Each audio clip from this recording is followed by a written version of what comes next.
नमस्कार, मी ऋतुषा कदम। आपण पाहत आहात एनडीटीव्ही मराठीचं विशेष बातमीपत्र महाराष्ट्रनामा। महाराष्ट्र सरकारनं सर्वसामान्यांच्या हितासाठी कोणते निर्णय घेतले, कोणत्या योजना राज्यामध्ये राबवल्या, ज्यामुळे राज्याचा चेहरामोहरा बदलतोय याची माहिती आम्ही तुम्हाला या बातमीपत्रामध्ये देणार आहोत। या महत्त्वाच्या बातम्यांना सविस्तर स्वरूपात सुरुवात करूया। आर्टिफिशियल इंटेलिजन्स अर्थात एआयचा वापर केवळ प्रदर्शनापुरता मर्यादित न राहता तो थेट शेतकऱ्यांच्या बांधापर्यंत पोहोचवण्याचा निर्धार मुख्यमंत्री देवेंद्र फडणवीस यांनी व्यक्त केलाय। इंडिया एआय मिशन अंतर्गत कृषी क्षेत्रात आमूलाग्र बदल घडवण्यासाठी महाराष्ट्र शासन कटिबद्ध असून यासाठी महाएग्री एआय धोरण स्वीकारल्याचं त्यांनी सांगितलं। या तंत्रज्ञानामुळे हवामान बदल, बाजारभाव, खतांचा पुरवठा आणि जलसिंचन यासारखी महत्त्वाची माहिती शेतकऱ्यांना त्यांच्या भाषेत घर बसल्या उपलब्ध होत आहे। महाविस्तार हा जो प्लॅटफॉर्म आपण तयार केला आहे, हा पहिला प्लॅटफॉर्म असा आहे देशामध्ये की ज्याच्यामध्ये बॉट्सचा उपयोग करून आपण आपल्या भाषेमध्ये शेतकऱ्यांना त्यांच्या सगळ्या प्रश्नाची उत्तरं मिळतात। त्यामुळे देशातला सगळ्यात चांगला प्लॅटफॉर्म एआयचा शेतीच्या क्षेत्रात महाराष्ट्राने तयार केला। 25 लाख शेतकरी आज हा प्लॅटफॉर्म यूज करतात। अन्न सुरक्षा आणि राष्ट्रीय सुरक्षेसाठी शेतीमध्ये आधुनिक तंत्रज्ञानाची जोड देणं काळाची गरज असल्याचं मुख्यमंत्र्यांनी अधोरेखित केलं। या उपक्रमात महिला सक्षमीकरणावर विशेष भर दिला असून तंत्रज्ञानाच्या प्रवाहामध्ये महिला शेतकऱ्यांना मुख्य प्रवाहात आणण्याचं उद्दिष्ट आहे। या धोरणामुळे शेतकऱ्यांचे उत्पन्न वाढून ग्रामीण भागामध्ये सर्वांगीण समृद्धी येईल अशी ग्वाही मुख्यमंत्र्यांनी दिली।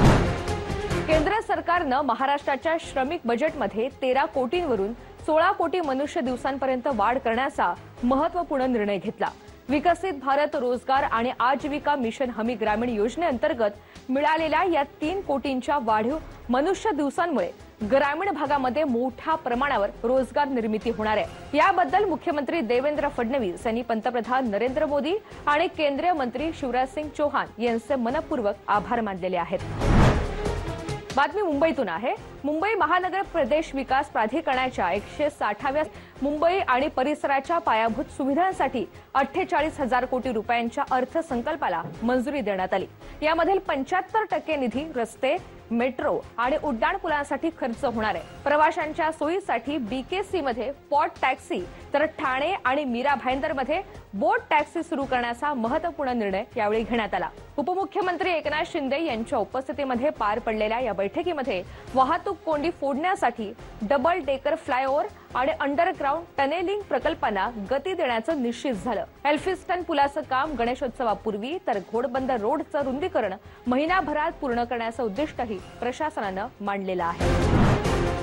जागतिक लॉजिस्टिक्स क्षेत्रामध्ये महाराष्ट्राचं स्थान अधिक बळकट करण्यासाठी नवी मुंबईमध्ये फेडेक्स कंपनीच्या समर्पित कार्गो हबचं भूमिपूजन मुख्यमंत्री देवेंद्र फडणवीस यांच्या हस्ते पार पडलं। या प्रकल्पामुळे राज्याच्या मालवाहतूक क्षमतेमध्ये मोठी वाढ होणार असून आंतरराष्ट्रीय व्यापाराला नवी दिशा मिळणार आहे। नवी मुंबई नवी क्षमता या ब्रीदवाक्यासह सुरू होणाऱ्या या केंद्रामुळे मोठ्या प्रमाणावर रोजगार निर्मिती आणि गुंतवणुकीचे मार्ग खुले झालेत।